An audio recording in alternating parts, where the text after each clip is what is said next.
Welcome into June 29th. I hope you're all keeping cool wherever you are in the world. Hope you're doing okay. Let's see what we have on tap right now.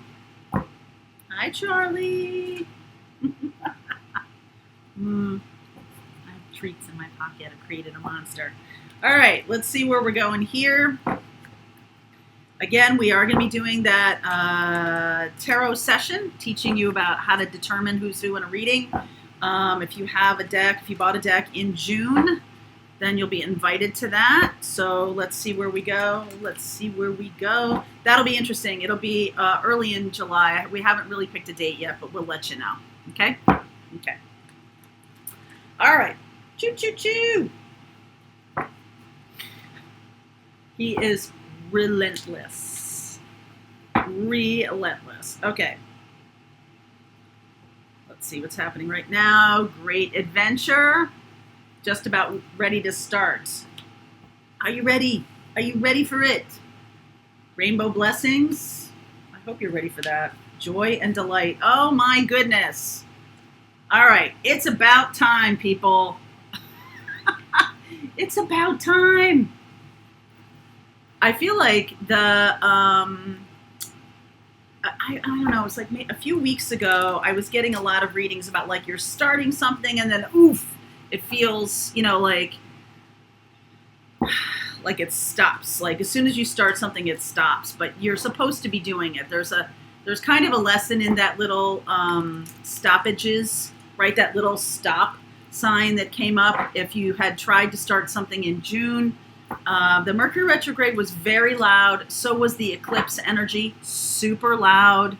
Okay, I know a lot of you have been talking about that. I've been talking about that with my friends too. Okay, so just so you know, this week we're going to put up the July forecast, and then Saturday I have a little special treat for you. All right, so let's see where we go. I'm going to be doing the July readings more around the cardinal fixed mutable, so I will put a schedule below. If you're interested what day your reading is going to come up, that's where you'll find it. Okay, so let's see. So some of those, the first chunk of those readings will show up later today. All right, let's see where we're going here. Let's see where we're going. Okay, that's what you want. I'm doing it. 3 of Cups. This has been showing up quite a bit. 3 of Cups, Moon, Magic. I like it. 4 of Wands as well. Wow, Strength. So what is going on here? It feels like as we're moving, remember we're talking about the moon here. I feel like there's some kind of group that you belong to or that you may want to join that is going to be very helpful for you. I feel like that's a really good thing. And it is about moon magic. All right, this is technically the moon and the magician. And both of those are about illusion. All right, both of those are about illusion. I feel like some of you may be having some illusions around friendships or around something that you're doing. But I feel like it's going to become a lot clearer where you're going. 4 of Wands and Strength by Leo time. Going to become a lot clearer. No crying. No crying. There's no crying in baseball. I know. There you go. All right. I shouldn't do that. Okay. 8 of Cups, 10 of Swords, 9 of Pentacles. You've graduated here. Page of Pentacles, 6 of Pentacles, Judgment, 9 of Swords. Notice the 9, 10s here. Fertility, which is the Empress. Balance, which is Temperance. The Empress and Temperance here. So I see Leo, I see Sag, I see Taurus and Libra here. That all of those signs have been super loud recently. So Leo is a fixed sign. Taurus is a fixed sign. Sag is a mutable sign, and Libra is a cardinal sign. So when you think about the signs in terms of what is most comfortable for them, the cardinal signs like to start stuff. The mutable signs are really good at learning from change and making change moving forward. Cardinals or mutable signs are usually really good at change. They see a thing, they can perfect it, they can move it forward. The fixed signs are really good at making the small tweaks and creating real structure and balance in that. So I feel like there's something here about that. Like the thing you're moving away from did not have balance in terms of stability. It may have had love, but there was no structure to it. There was no solid container for it. So this could be about a relationship that never really solidified, that never really got going, or that never really had any, that wasn't really its purpose, okay? The relationship I'm talking about here could have been with a Leo, a Sag, a Libra, or a Taurus.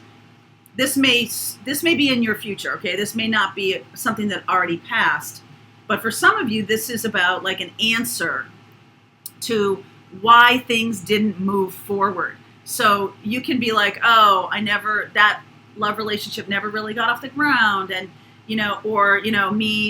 this kind of job or career kind of stalled out right after I moved toward it. This is kind of answering why things did not move forward, why things did not go into the next stage, okay? For some of you, it's about self-confidence, a little bit about that. And there may not have been a lot of self-confidence in the reasons you chose that career path, the reasons you chose this partner, the reasons you went down this road may have been that you weren't seeing your value enough. You weren't seeing your, that you were the treasure. I know that was an interesting reading a couple of weeks ago about seeing yourself as the real treasure. Now I feel like you are. So you've walked this path and you're releasing something. You're releasing a person or some kind of path that just wasn't for you. It wasn't for you. And the good news is that for some reason, this really builds your self-confidence, okay? So those paths in the past could have just brought you pain. That's why you're releasing it. Good, okay? Good, because you're designed as a human being to go towards pleasure and away from pain. When we learn that love is pain, when we have painful experiences as a child, we create these belief systems, and it may not even be really super conscious for you. It may be something that you had a parent die early in life, and that's the pain of loss. And so that's all twisted up, especially for a kid, all twisted up in the love you have for that person. So what happens is a lot of times kids get angry at people dying. They get, they act like they don't care and stuff like that. You could have had a set of parents that divorced. You could have had a lot of loss. You could have moved a lot, so you lost a lot of friends and stuff like that. That pain gets twisted up with love. And so as an adult, one of your main, especially whoever this reading is for, one of your main jobs is to untwist love and pain, to unbraid that for yourself, okay? When you do, you step into this self-confidence. 9 of Pentacles here, Page of Pentacles, and 6 of Pentacles. When you're willing to put in the time and effort to do this, you get rewarded very handsomely. The relationships then have balance because there's no more, I can hear somebody saying now, why would I ever go towards something that's painful? Gee, have you ever been in a third-party situation? Have you ever had someone fall in love with someone who's unavailable? Have you ever been in an experience where you're the one that's overgiving? All of those are pain. That's what I'm referring to as pain, okay? So I feel like you're graduating from this Judgment. I feel like you're choosing the road of more balance, the road of love. The Empress and Temperance cards here are about balance. They're about self-nurturance. They're about taking the road that is more loving. And I feel like this, ironically enough, has been a little scary. To choose the road less traveled. To choose the road that you haven't chosen before. Okay? So if you're here going, well, you know, this moon and magic seems like super sparkly to me. Like there's moon is just this beautiful watery energy. It's also illusion. Magician is also someone who presents himself in a certain way, but is not really the whole picture. Same with the moon. You only see parts of the moon. You don't see the whole thing like you see the sun. Sun's bright, always bright, right? Might go behind some clouds. But it's still there. The moon, you actually don't see the face of it all the time. It's continually changing because it's reflected light. It's about somebody else. Okay? That reflected light, it comes from the sun. So I feel like learning this lesson, the victory you're having in overcoming this lesson about being a reflected light of somebody else, about, you know, I'm only valuable if I have a partner, or I feel I don't like being alone. I don't like, you know, not having another person in my life. I feel like that makes me less valuable or something like that. That kind of belief system is what's really getting blown up here. Okay, congratulations. That's what's really getting blown up here. And I feel like it's about putting in the time and effort on your own self-love. Like we've talked about that for years, right? We talked about that.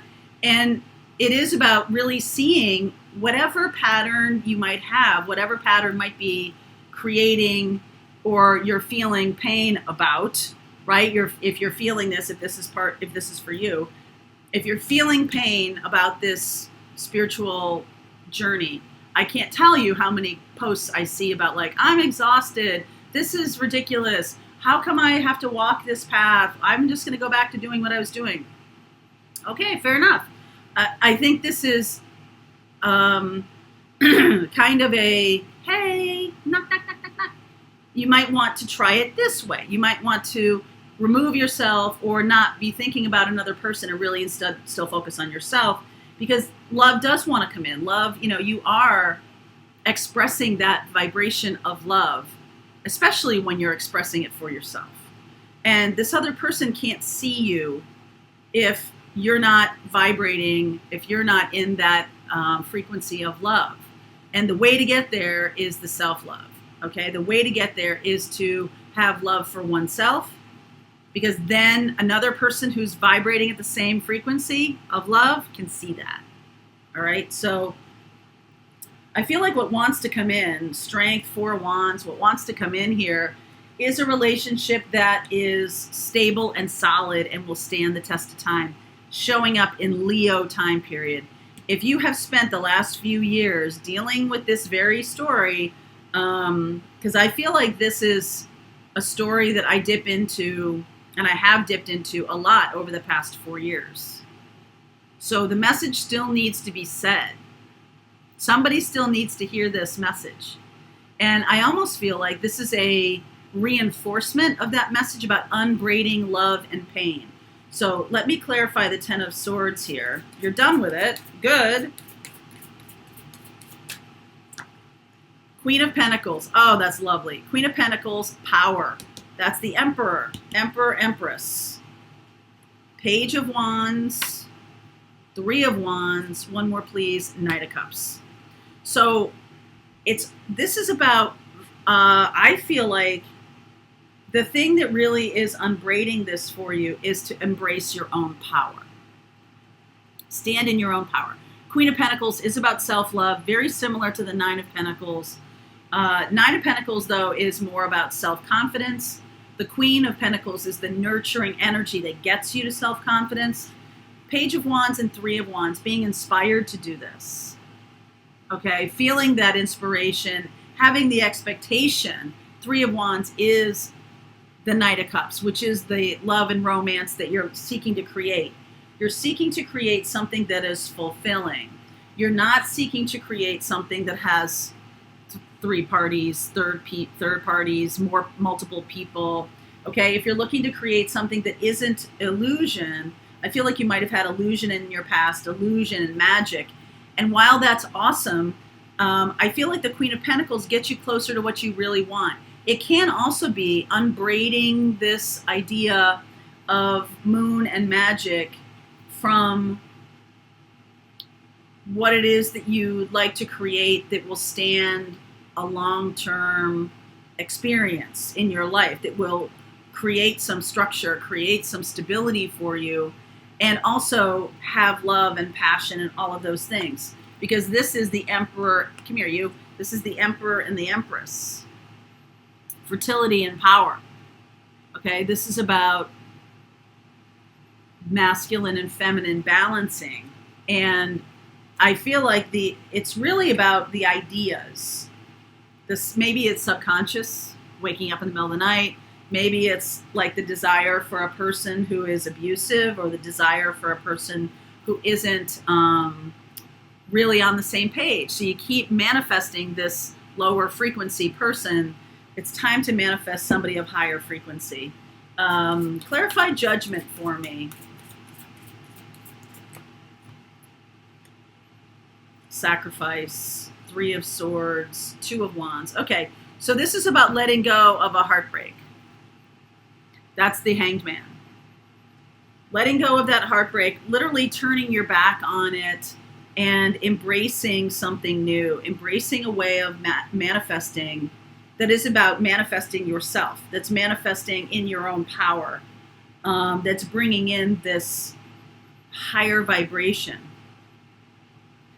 I feel like some of you have walked away from the pain and that kind of thing already. This is not a future thing. This is a past thing, right? 10 of Wands, Lovers, new beginnings. Some of you have left behind someone that you thought was the right person for you, okay? Some of you could have lost. You feel like you lost, but I'm here to tell you that you are going to gain. Okay, you're going to gain from this. This person's, in the extended, I'll continue on, and we'll look at what their purpose was in your life. All right, I see Gemini there. Gemini and Aries. Okay, Gemini, Aries, Cancer, Leo, Taurus and Libra. Okay, so I'll look at all those in the extended. This does feel like you're finally going to be surrounded by people who also have self-worth. That's what you're creating here, is the frequency. Okay, so if you have already done this and no one has shown up, there's something about Leo time period this year that's going to be very important. So we'll explore that in a second. All right, if you want to continue on with me, the link is below. If you're part of our Pathfinder membership, the rest of the reading starts.